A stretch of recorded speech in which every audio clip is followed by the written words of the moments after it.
7, 6, 5, 4, 3, 2, 1.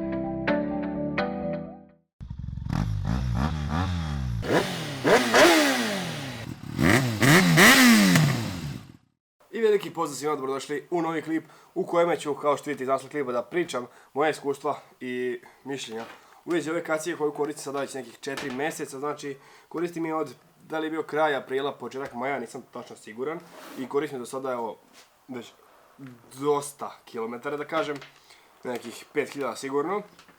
Uglavnom, da. I da, preko što počnemo, želim samo da iskoristim priliku da kažem da se vidimo 29. i 30. septembra u Beogradu na Balkan Tube Festu. Po prvi put dolazimo, prvi put sam pozvan, da, i samo da kažem, znači da bit ćemo tamo, imat ćemo svoje mesto, bit ćemo tamo motorima.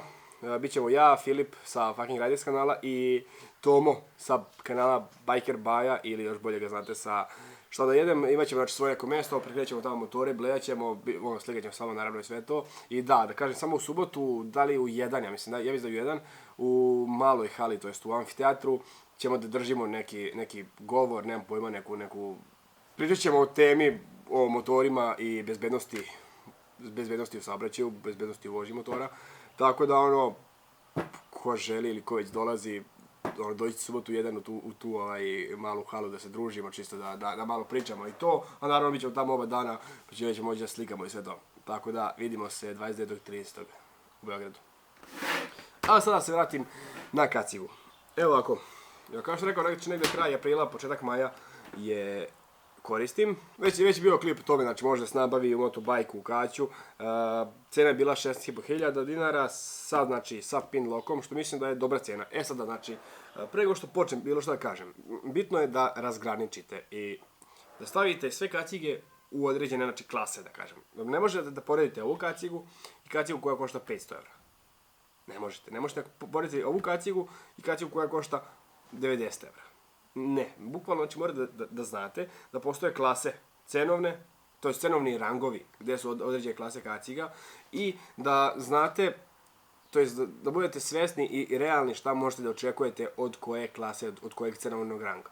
Tako da sve što budem pričao, znači pričam o tom cenovnom rangu u kojem se ova kaciga nalazi, a to je taj neki, da kažemo, srednji cenovni rang koji je, mislim, kod nas u Srbiji najviše zastupljen. A to je svako tu negdje od 140-150 do 200 evra.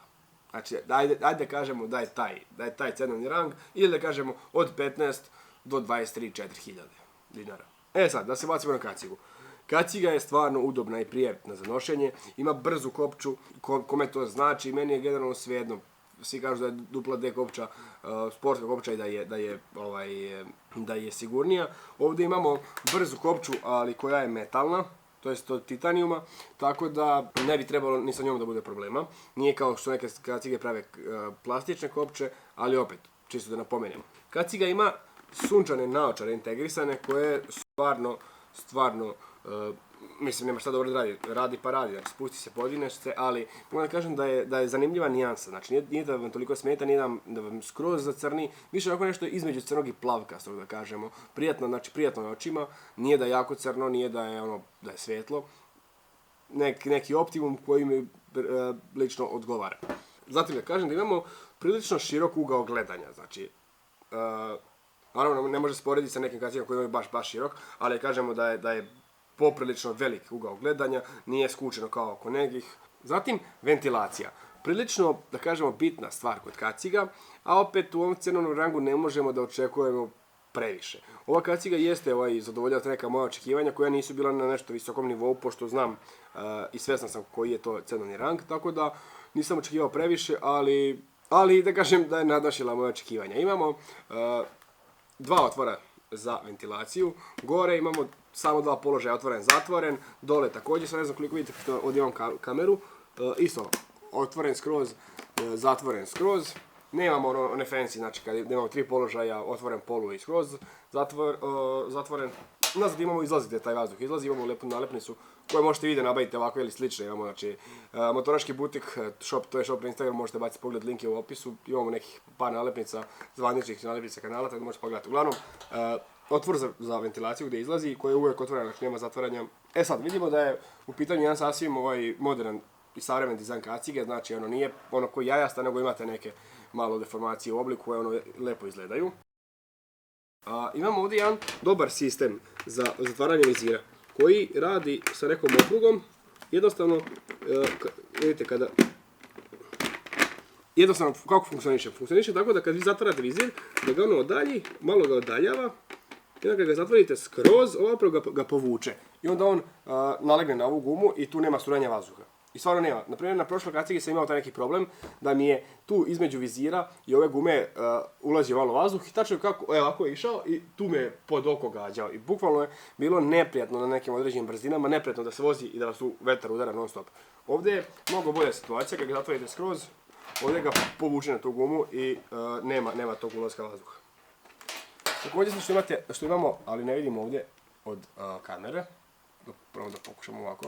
Ovdje imamo jedan osigurač i ovdje imamo mjesto. I sad kad vi zatvorite skroz kacigu, ona nalegne na to i onda je bukvalno skroz zatvoreno i onda je skroz zadihtovano, ali problem je što se malo teže otvara tada, to jest morate da otvarate uvijek ovako od naprijed, gdje imate ova mjesta kao za prste. A sad zašto je to meni problem? Zato što imam kameru koja stoji ovako i sad ja ne mogu tu da priđem prstima, još kad imam rukavice pa da otvorim. To mi je malo problem, ali ne znam, navikao sam da uvijek ovako držim, znači do pred tog zuba, pre nego što zabravi skroz, tu je držim. Zatim kaciga ima i ovo proširenja za ljude koji nose naočare. To je ono, ajde kaže meni banalna stvar i ono, ne toliko važno, pošto ne nosim naočare i ne nosi čak, neko voli da nosi naočare za sunčanje i pored ovih naočara integrisanih, neko voli da ima svoje da stavi i onda ovdje imate proširenje da kad stavite naočare da vas ne žulja tu. Dok pre kacige to neke nisu imale i ljudi su se žalili da im to smeta. Što se tiče unutrašnjost je stvarno meka i prijatna je obraziva, znači nije ono da neka hrapava, da vas grebe, da vam smeta. To me također ne prošlo, nego na mojoj prvoj kacigi koju sam imao, tu me ubijalo, znači bila neka hrapava postava unutra, grebala me, vidi, posle vožnje od sat i po dva. Znači, ako je samo da što prije skinem, da je bacim, da se negdje da odmorim, da se umijem vodom, onako da dođem sebi, koliko me je iritiralo.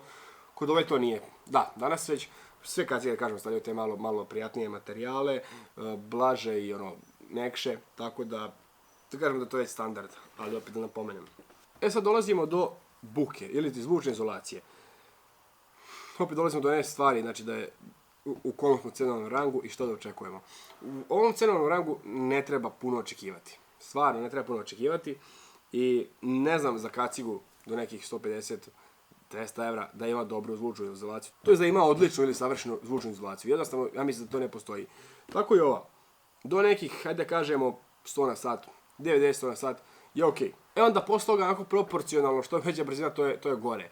Ali, jednostavno, toga moramo biti svjesni. Za tu cijenu ja mislim da ne može da bude, ne znam, Bog zna koliko bolje od ovoga. Tako da, ponovo kažem, morate biti svjesni koliko novca imate, s koliko raspolažete, šta očekujete.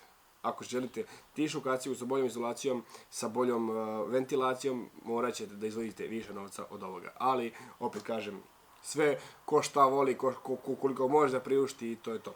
Znači, zvučna izolacija, ne znam da li mogu da kažem da je moglo biti bolje. Jer da je bilo bolje, sigurno bi kaciga koštala više. To je sigurno.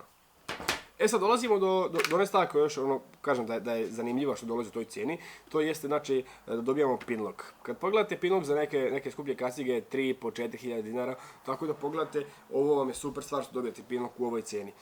Kao što vidite, ja ga još nisam instalirao na kacigu. Htio sam da je probam Prvo sam htio da je probam bez, da vidimo kako će se ponašati, da bi mogao nešto da kažem posle. Posle me je mrzelo da stavljam, posle sam zaboravio, tako da još uvijek nisam ugradio, to planiram ovih dana. Zašto? Zato što sad već malo kad je noć hladnija, to odmah da vam kažem, znači kad je onako najveće hladnije, kada je veća temperatura odnosno su na dani, i kad vi počnete da se vozite po danu, a završite vožnju negdje predveče uveče, tada već dolazi do situacije da tu negdje oko 7 sati kad počne malo da zahlađuje, tada ako vam zatvorim izvješće skroz počinje da magli. I zbog toga jeste potrebno stavite pinlock. Biće klip o tome kako se stavlja pinlock, kako možete da ugradite. Za one koji ne znaju, ja nisam znao prvi put, ali bit će i to, tako da ćete to vidite za koji dan kad se nakanem da ga stavim, pinlock. Uglavnom to je to, pošto me dosta vas pitalo kakva je kaciga, da li si zadovoljan, ovo je onako moje iskreno mišljenje, znači da kažem da kaciga skroz opravdala tu cenu koliko košta. Ništa spektakularno bolje. Možda ne kažemo, ajde kažemo da je bolje od prosjeka, ali ništa kažem da je wow. Ali jednostavno, opet kažem, morate biti svesni toga. Koliko para, toliko muzike uvijek je bilo. Ovo je da kažemo malo više para nego muzike, ali šta da se radi. Jednostavno, svjestan sam da kad budem želeo više muzike, da ću morati više novca da izdvojim. Tako da, za sada sam zadovoljan ovim. I to je to za ovaj put. Volio bih da čujem vaše mišljenje, volio bih da čujem kakve vi kacige imate, da li ste menjali, da li ste imali više kaciga, s kojom ste bili zadovoljni, s kojom niste. Da čujem, eto malo da pričam o kacigama. Čitam vaše komentare, odgovorim. Tako da, nadam se da će biti još nekih zanimljivih komentara na koje ću moći da odgovorim, na koje ću moći da pričamo malo o tu temu o kacigama.